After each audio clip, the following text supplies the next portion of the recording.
So you were saying that you were adopted, right? What age did you find out that you were adopted? Well, not really my dad, but my mom, she kind of let me know pretty early. Like, I think she just wanted me to have the knowledge of knowing what it was to be adopted and what that's meant. So, so I wouldn't like misconstrue it if I heard it somewhere else and then it like shocked me or something. Like, Mom, what? I was adopted? Like, what does that even mean? Or what, you know what I mean? Like, so she grew me up knowing that I was adopted, which was just like, okay, all right. So, but it also like, it kind of fucked my head up a little bit because not that I knew that my mom was not my real mom or my dad was not my real dad. Cause I never thought of it that way. Like, I was like, these are the people I've known since I knew how to know what something even is. And these are my parents. But I did, of course, start to realize like, oh, I actually come from somewhere else. Like, I don't have their blood running through my veins, even though that's my mom and dad, like my moms and pops. But um, there's nothing higher than them in my life.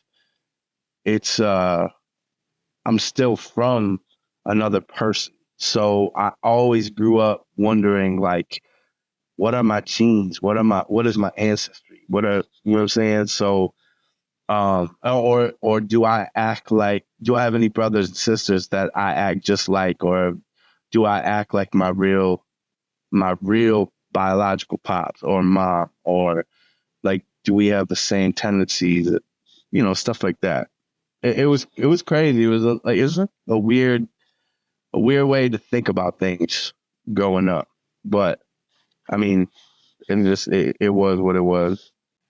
It's a weird thing, and kind of like there's like almost like no correct answer, because it's like, do you wait till they're 18 and tell them, and then all of a sudden they're questioning their whole life and their identity? Do you tell them early on and then they're like searching for, you know what I mean? Like it's really, I don't know if there's a right way to go about it. There isn't, man. But I do know, I do know that if they would have waited to tell me till I was 18, it would have probably had a way bigger effect on me. It would have been like some shocking type shit. Like maybe like it would have just sent me down this. I'd have just felt fucked up. I guarantee that. I wouldn't have felt like coming up knowing it and understanding it a little better as the years go by. And I'm just like, I'm adopted. Okay, I'm not from these people, but this is my mom and dad. And it's crazy. It's, you know what I mean? Like, I'm glad she did do it that way. If I could just say that, I'm glad she. Yeah, because I think that if you find out later on in life, it's almost like you've been lied to. Yeah. So there's like kind of like that deceiving kind of feeling there. Yeah, absolutely. Have you ever met your birth parents? Not my biological dad, but when I was 18. So my biological mom, she went through this Lutheran adoption agency down in Detroit, and they were the ones that took me, found a foster family for me while they found a good fit, like parents for me. And she always kept up her information until, because legally you had to be 18 to find your birth parents. I don't know if that's still the law, but legally you had to be 18. And then so I turned 18 and I was excited as hell. I went straight to the Lutheran agency, and her most recent, she kept it up every year, like where she was living, where she was still in Trenton, all this and that. So that very day, I think the Lutheran adoption agency was somewhere like around Waterford or Pontiac or something around that area. So I was only like maybe still like 45 minutes away. So I got to talk to her for like 5 minutes on the phone and talk about like one of the most exciting fucking moments in your life. It was just, it was crazy, bro. It was like, I've been waiting 18 years, and each year, like the, what's it called? What's the word? Just it just each year it grew thicker, like me, like wondering and wanting to know and Your eagerness. questions forming. Yeah, absolutely. And so I got off the phone with her. I'm like, yep, all right, we're going to see her. So let's, look on the map. Where's Trenton? Oh, okay, it's Trenton. Because I wasn't really familiar with Detroit back in those days. That was back when that was back in the day. Right.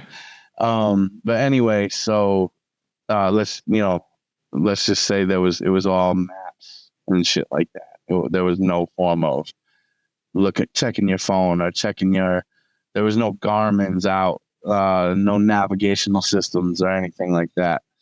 So anyway, right, what year is this? but I don't want to give away my age, but okay, all right, got you. All right, got you. No, I'll be real. Though.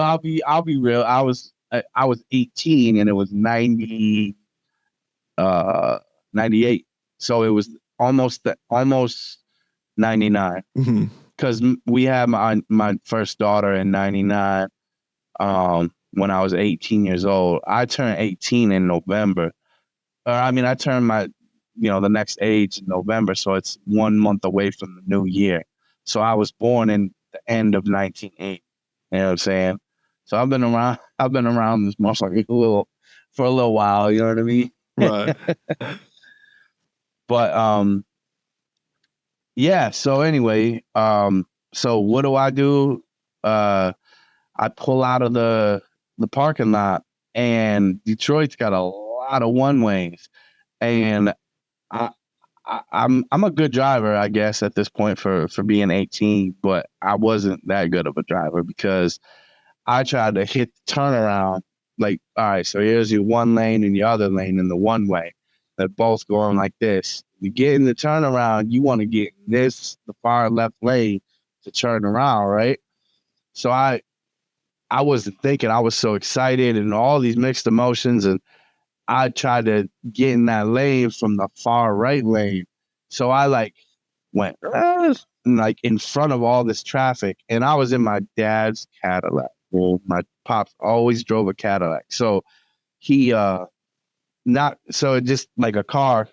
When I was doing that, the car behind me went boom, and it knocked my dad's whole front bumper off.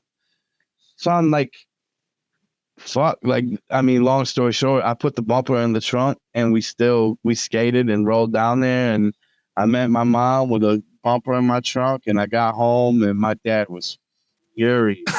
But he wasn't as mad as I thought I was gonna die. He didn't kill me. So, you know what I mean? Like I guess he just might have understood like how excited I was, and accidents happen and shit like that. Like, he was a real easygoing guy when it came to shit like that. My mom would have killed me, bro. I wouldn't be here today. I would not be in this interview right now.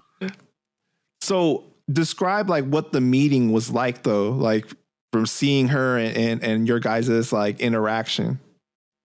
It's a I can't even remember, bro. It's almost like when you get into a fight, like there's so much adrenaline, there's so much, everything's happening so fast that, like, any fight I've ever got in, I can barely remember what took place when it was taking place. You know what I mean? Right. Like, I have bits and pieces, but I was so amped up in my mind off of all these emotions and all these, just this excitement of this 18-year buildup of waiting to meet this woman, and now I finally met her, that now I don't remember.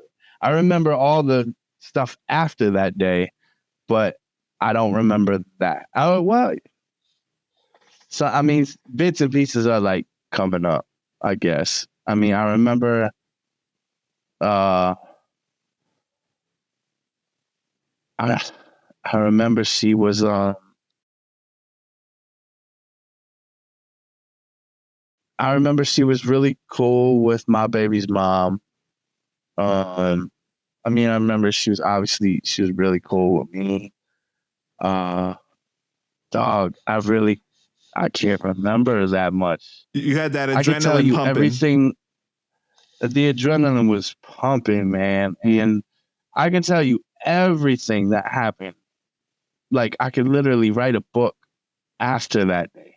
But that day, that moment, that however those couple hours that we were down there before we actually drove back home, back to Saginaw, I don't remember anything. It's Wow. crazy. Yeah, it's wild, man. Was that the last time that you saw her? No, me and her, we've had an on and off again. Really, I mean, I love her. That's my biological mom. We've had an on and off again relationship, um, since then, and lot of stuff has happened. Some drama, some good stuff, everything, just Got like you. in normal whatever. But yeah, like so like right now I currently haven't spoke to her in probably 3 months. So we'll go on like hiatus where we don't talk. And um I will say I don't blame her for it because it's a reflection of myself. And I can, remember how we was talking about like how I can see, or I was wondering if we were the same, if we had the same genes or the same tendencies or anything like that. And it was like she's the same as me. She's 100% the same. Like if you're around me and if you're around me and you have my attention, even if I'm working, like, cause I like engulf myself in my work, but, um, if you're around me, you're gonna get my attention. But if you're away from me, it's like out of sight, out of mind. And it's the same with her. So I'm not gonna fault her for it. Right. She's just that type of person. Like she lives a very little life with her husband, um, their dog. She's a dog trainer, like a part-time dog trainer. So she's really good with dogs. And they live their little life and that's what they do. And they're happy. So like, and then she has her little things that she embarks on creatively because she's a creative person just like I am. And yeah, it's like I don't fault her for it. Sometimes I get mad at her, like, hey, you could give me a call or like think of me once in a while, but she could literally throw that right back at me. So Yo, it the is what it genes is. is crazy that it goes beyond like what we think. You know what I mean? Like how like we think that like environmentally the things like influence us to be a certain way. Yes. But it's like your genes pass down certain mannerisms, Oh, behaviors, like all these different things, it's crazy. crazy, bro. So crazy. Like I'm so much like her. But then also being raised by my mom, like I call like that's my real mom. My mom that raised me Right. is my real mom. But being raised by her, not having any kind of genes, any kind of blood, nothing like that, but just being around her every day since I was a little kid, I have just the same thing with her. I have that close of a connection to where I've picked up on her mannerisms that I'm going to have the rest of my life. And it's not in my blood. It's just it was a learning experience. And it's just like, it slowly crept into who I was and and I became that, you know what I mean? Like there's certain things that my mom does, my real mom, the mom that raised me, that she does that is like, wow, you guys are identical. You know what I mean? And it's like, if you don't even know the half, like I ain't even from her. You know what I'm saying? It's crazy, but yeah, it's the same as my pops. Like me and my pops had a similar dynamic. we were a lot alike in ways. And there's things that I still hold dear and ways that my pops was that I'm like, damn, that's something my pops would do or something like that. You know what I mean? So